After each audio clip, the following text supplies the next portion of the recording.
I told Canon that Panasonic called him fat, and then they fought at the monkey bars at 3 p.m. and I witnessed it. I filmed it all. Let's watch it. All I want is the perfect camera. All I want is the perfect camera. So we're on the Canon R6 Mark II with the Voigtlander 20mm 3.5. I can't believe no one has bought this thing from me. It itches my blood. It's a vintage perfection lens here. Buy the damn thing. I might do a vlog test. I was going to do that today, but it's raining. Ice rain. Frickin' Canada. Oh boy. So yesterday, I went to a farm. I took the Canon R6 Mark II with the 100-500 and the GH6 with the Leica Prime 200 Tony 2.8. And could they compare to each other? Full frame is the best, right? Or is it? Now, before we get into that footage, just a couple thoughts here on the R6 Mark II. I've made a couple videos now with it, and I noticed that when I'm walking, the stabe is not the greatest, and there's a lot of flashing. What the hell happened to my YouTuber light? I'm not a YouTuber. Oh my god. So much for complimentary skin cone color. Skin cone? Really? Just move, show the footage. So first thing I wanted to see here, Panasonic's 5.7K 60p, can it compete with a full frame glory hood? And what I'm seeing is, I'm not seeing like extra detail. I'm not like, wow, 5.7K sure is better. It's not really. And this is what I kind of noticed on the GH6 vs A7S3 videos is, like, even with the Leica Prime, it's not quite as sharp as a full frame zoom. This is all in autofocus, by the way. This sheep walking around, it kind of just gets his shoulder for the most part, which is somewhat disappointing, but it was doable. It was totally like animal body detect. It's usable, but it only works in this 5.7K 60p. It doesn't work in 4K 120 or the HD 300. So it's a bit of a, you only use it when you got it type of thing. But that doesn't mean Panny Boy doesn't have a couple tricks up its sleeve. In fact, when I look through this entire day as a whole, I think I prefer the Panasonic image in almost every shot. Just it has a more filmic look, and the slower frame rates just give it that pleasing nature that we deserve. Now here I wanted to see how the animal eye detect worked, and I was honestly blown away that Canon could even fathom this situation where like a horse is running in front of fence posts and it basically latched onto him the entire time. Like, it wasn't perfect, but like it's totally usable. It's better than I would have done with manual focus. The horse even tried to trick it. He was like, I'm gonna stop here. He went back. Like, it was phenomenal. I was like, are you kidding me? Wow.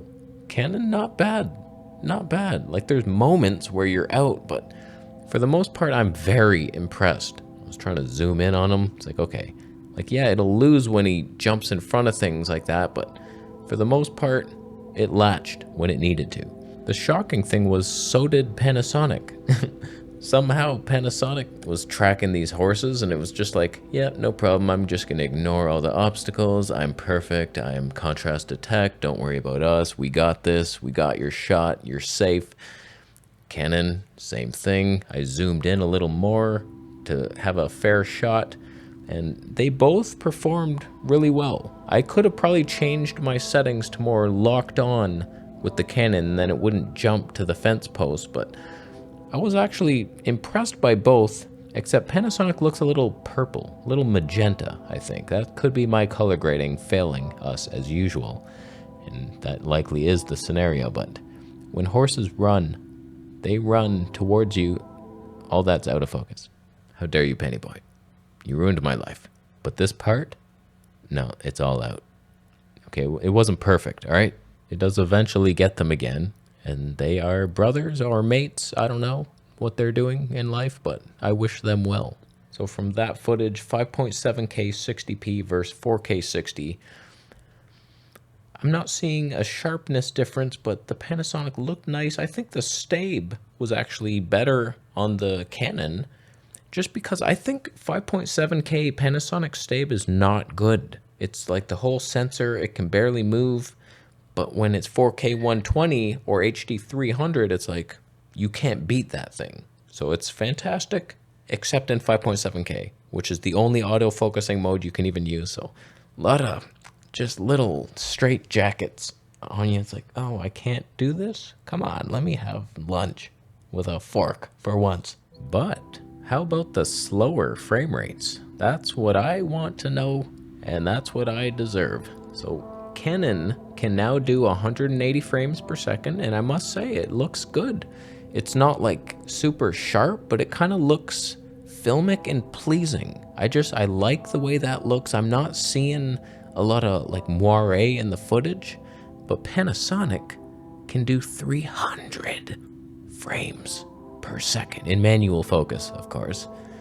But that is just the glory. The glory is ours.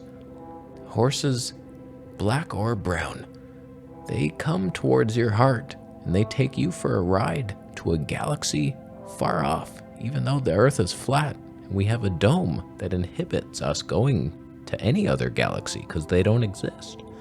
The horse will teach you that, but only if you slow his thoughts down to 300 frames per second and you wait 6 hours for him to re-emerge from this fence post because you're 300 frames per second. But eventually he does come to you. And were you able to manually focus track him? Probably not. But as he meets his brother, wow, they're in this together. They're racing, but towards a goal for humanity to succeed on. Let's just move on. It takes a long time. It's 300 frames. But I think it's a clear victory for Panasonic in this mode. Even though Canon can autofocus, it's not quite as slow, and I don't know, it just doesn't look as good for some reason. Like, it's probably similar resolution, decent, but whenever you switch to the Panasonic, you end up like just drooling onto your floor. Look at these guys. They came around again. It's just like such magical moments you could freeze. And that's why the slower the frame rates is what I'm looking for. I'm not looking for 6K, like 12-bit RAW. I'm looking for HD 480 that still looks nice. 10-bit 422 RAW, if you got it. But just a little side-by-side, kind of hard to frame these guys. Black and brown. The brown one was looking at me through the thing. He was like, hey, I'm coming back. I'm gonna see you again. Hey, there you are. Oh, he's looking. Trust me, he's looking in my general direction. We shared a moment. But hot damn you, Panasonic. I love you. If you just had phase detect, I can't believe you did that to us. You release a S5 II with phase detect, knowing full well you're making that at the same time as the GH6. Imagine if Panasonic would have taken the megapixels down a bit and just focused on the best 4K. They might have had 4K 180p and HD 480 with phase detect. I couldn't believe it. With the Leica Prime, oh, I don't deserve that. The only negative to the Prime is it's kind of nice to have a zoom. This was the Canon at 100, so we got like an establishing shot. I found a cow.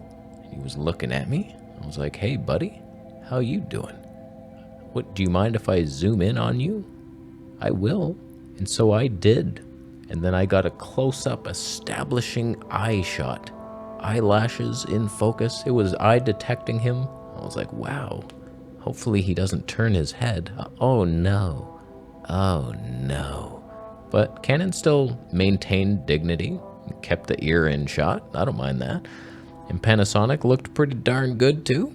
Little different, little cooler on the white balance for some reason.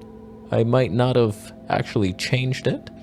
I think I was in cloudy for the Canon, and then I didn't even change it. It was auto white balance for Panasonic, but hot love. That looks good. Side by side, which looks better to you?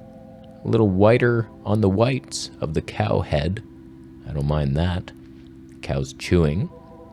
I somehow got closer on the Panasonic, even though it was shorter focal length. I don't know how I achieved that, but this is 4K 120 versus 4K 60, so it is the same resolution. I tell you, I think that's your mode you want to be in most of the time on the GH6. 4K 120. It has the best stab. It's like super sharp. It's barely less sharp than the 5.7K. Slower.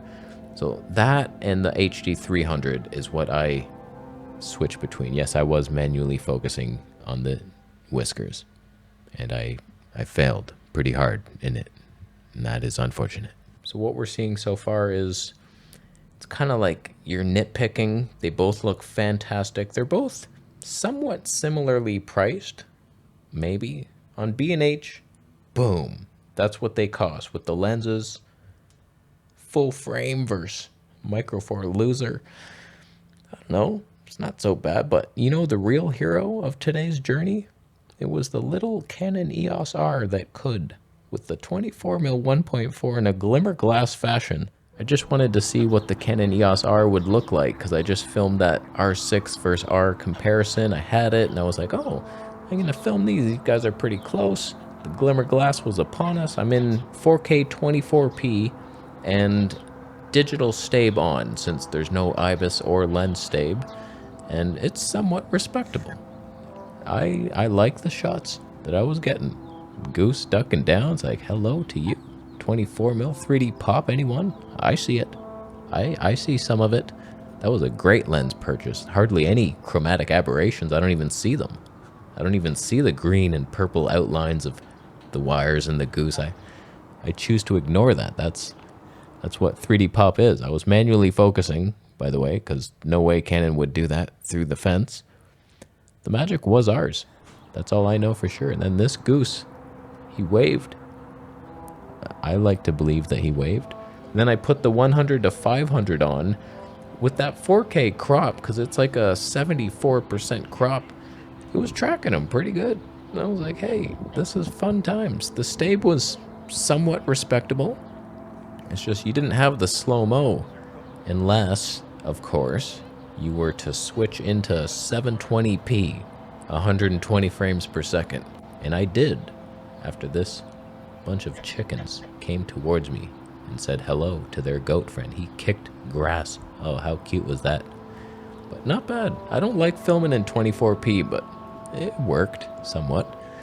Now here's the 720p resolution. 120 frames per second. There's so much moire. Like that's what actually ruins the footage. It's not like, oh what? Wow, I overshot that one.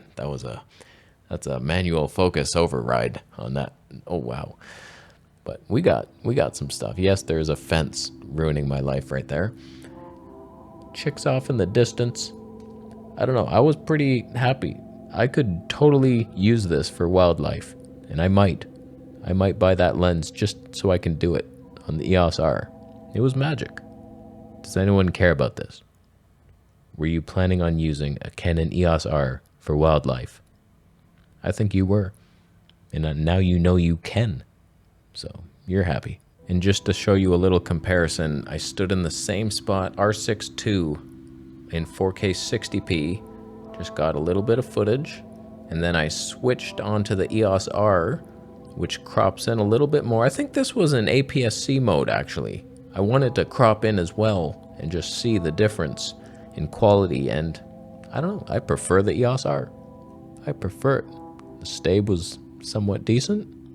I might have had enhanced stabe on, who knows what I did. I don't remember a damn thing from that day. That's a horse's ass, that's all I know. I did manage to find a squirrel at the farm, and I chose to film him over the other animals, and I noticed that Canon was tracking the squirrel pretty good, pretty darn well in 180p, and I had to manually focus on the Panasonic, so it's just usability differences. It's like you can autofocus in any mode on Canon, and it's pretty darn reliable, so that makes your life a lot easier, whereas Panasonic, you slow down a bit, and if you nail focus, it's like a better shot anyway, because there's no hunting ever, and it's just a steady stream of joy.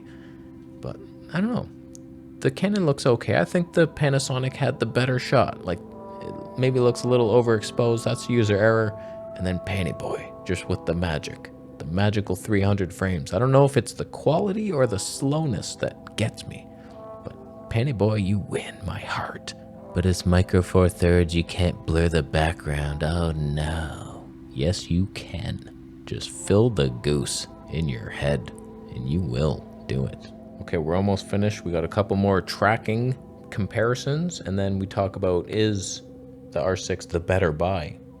If you're considering everything, wildlife, YouTube vlogging, that's what we're all doing. So here's Canon eye detecting, and it does a great job. I don't think it lost this chicken one time. I tried to milk the chicken, and I was successful, and I do drink only chicken milk now. It's one of my preferred methods of longevity, and it worked. It was fantastic. The Penny Boy, after an initial struggle, it did latch. It latched on finally, and I was like, okay, here we are. And it's doing it, and it wasn't like pulsing. It just looked smooth, and it was good, except the stabe is a little jerky for some reason. Just that 5.7K, that really sucks. If it had animal eye detect in 4K 120p, I'd be blown away. But honestly, like, it was better than any Fuji I've ever tried, or Olympus. Fuji was hunting constantly with stationary birds, and it was like, what the hell do I have to do? Maybe they fixed it, but I don't know. This seemed great. And this chicken, he was like, no, Fuji, don't buy it. Don't buy the Fuji. Don't buy it. The colors are good. I don't like it. And then I panned over to another chicken, and Penny Boy latched. And he walked off into the sunset. Penny didn't lose him one time. Fantastic. Panasonic autofocus, even without phase detect, it leads the industry. It leads it. So the only real disappointing thing with the Canon is the lack of slower frame rates, on purpose most likely. 60p max in 4K. Even though that goat on the right didn't move once, I needed 120 frames for that moment. 60 is just, it's okay, but it's not enough. Come on, don't kid yourself. 4K 60 is something the Fuji X-T3 did a long time ago. Nobody cares anymore. Sony surprised us with 4K 120. We didn't think it was even possible, but now most people are doing that, and that's the bare minimum. I'm waiting for 4K 240. I would take 180 if it had to happen. All right, last thing is the dog chasing the ball, man throwing it. Even the man throwing it was so much more magical in 300 frames per second. It wasn't even funny. Oh, I could not believe it. Actually, the Canon does look a little better. Maybe it was in focus and I didn't realize it, but whatever. 300 frames. I do believe the next goal, I know I've asked for 480 often, but I think it's 360 frames is the next one up from 240. So we need HD 360 very soon. Very soon. But I'm happy enough to have 300 frames per second for now, and we see every little mistake a dog makes, and every little blink a geese thinks. And together, they can unite us, because we have fallen as a species, and we don't work together like they would. Can you imagine the goose throwing the ball for the dog? Can you believe that? That's something I want to see. One area where the Canon absolutely trounces on the GH6 like a horse would is battery life. The GH6 is pretty bad. This is the most legendary battery we've ever witnessed.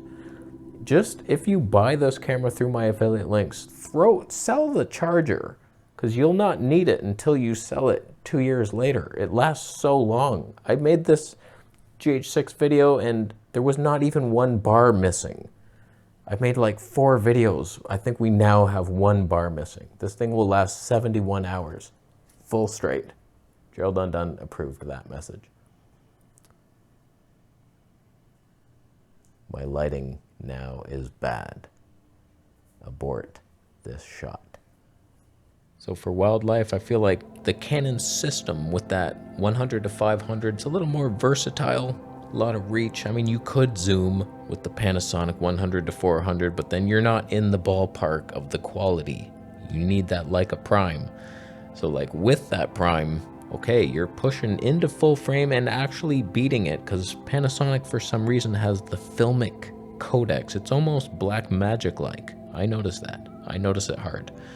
So it's like, it's tough to weigh out. Do you really like the autofocus and the zooming? Canons, they're both good. how could you pick? But if you wanted to do YouTube as well, they both do it. Panasonic will have better stabe if you're vlogging, and the autofocus is pretty darn good. I'm still waiting for that Leica 9mm to show up in stock. Never will it.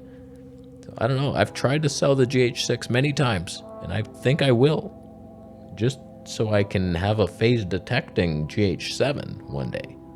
But we'll see. It's a decent camera. It's just that damn autofocus, even though it's reliable. So don't listen to me. What do you think? Who won today? Who won your heart? It's this Voigtlander lens. Buy it. It's available. It's cheap. Come on. Are you thumbing up the video? Are you buying all this stuff?